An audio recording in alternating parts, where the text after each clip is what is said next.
आज बेंगलोर में all party meeting बुलाई गई है महागठबंधन को लेकर के मोदी के खिलाफ 2024 की तैयारी।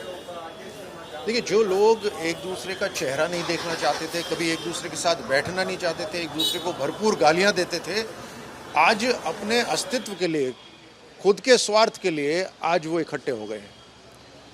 ये भी एक तरह से न्यू इंडिया की ताकत है कि जिन्होंने 65 साल इस देश को लूटा, वो आज अस्तित्व की लड़ाई लड़ रहे हैं और उसके लिए अपने दुश्मनों के साथ बैठ रहे हैं। लेकिन ये जो एकता जो दिखा रहे हैं, ये भी मात्र कुछ दिनों की है, उसके बाद फिर बिखराव आएगा।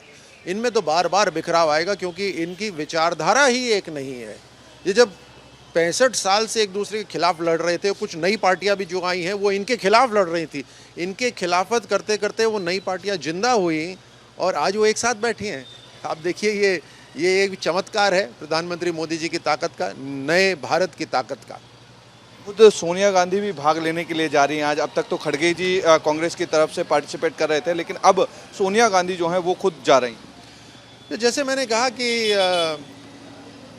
अपने बेटों के लिए, बच्चों के लिए इंसान क्या नहीं करता, लेकिन देश के ऊपर परिवार को रखना ये देश को स्वीकार नहीं है। ये जितनी भी पार्टियां जो इकट्ठी हो रही हैं, कहीं ना कहीं अपने परिवार को आगे बढ़ा रही हैं। आप एक एक करके गिनती कर सकते हैं, अपने परिवार को आगे बढ़ा रही हैं। और प्रधानमंत्री मोदी जी पिछले 9 साल में जो विकास की एक तेज गति लेकर आए हैं, एक बड़ा स्केल लेकर आए हैं, उससे इनके पाँव के नीचे से ज़मीन खिसक गई है। ये असली जो ऑपोजिशन है, विचारों का ऑपोजिशन हुआ या फिर मुद्दों का जो ऑपोजिशन है, वो नहीं दे सकते। ये सिर्फ खिलाफत, ईर्ष्या, नफरत की राजनीति कर रहे हैं। देश में टमाटर को लेकर के राजनीति बहुत हुई। 150 से 200 किलो टमाटर जब बिकने लगा तो उसको लेकर के विपक्ष ने हंगामा शुरू कर दिया था। लेकिन अब जयपुर में, पूरे देश में अलग अलग हिस्सों में, लेकिन जयपुर में भी आज से 10 जगह पर टमाटर जो है 80 रुपये किलो केंद्र सरकार के माध्यम से बिक रहा है। लोग खुश हैं।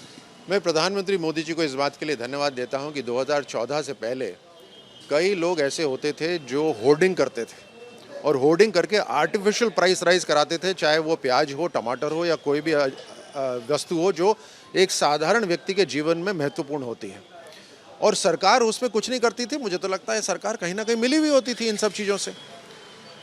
2014 के बाद प्रधानमंत्री मोदी जी ने अलग अलग कानूनों से, अपनी एजेंसियों के माध्यम से, मंत्रालयों के माध्यम से इस पर नियंत्रण लेकर आए और कभी भी ये आर्टिफिशियल होर्डिंग नहीं होने दी।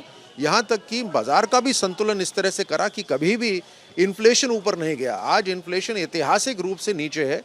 और अभी जो आपने टमाटर की बात करी, मैं धन्यवाद फिर से करूँगा मंत्रालय को भी और प्रधानमंत्री मोदी जी को भी कि नाबार्ड के माध्यम से, अलग अलग एजेंसीज के माध्यम से, इंस्टीट्यूशंस के माध्यम से आज टमाटर साधारण कीमतों पर जनता को उपलब्ध कराया जा रहा है। जो होर्डर्स हैं, इनकी जो ये इलीगल मैं कहता हूँ जो बिजनेस, वो बंद हो चुका है। एक आखिरी जनता के हित की सरकार आज खड़ी है।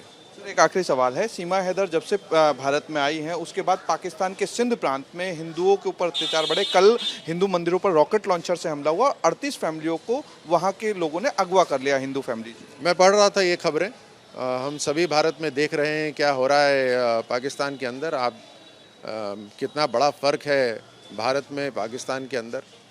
जब विभाजन के बाद जितने प्रतिशत हिंदू वहाँ गए और जितने प्रतिशत मुसलमान जो यहाँ रहे, आज उनकी संख्या आप देखेंगे तो 2 देशों में फ़र्क आप साफ जान जाएंगे।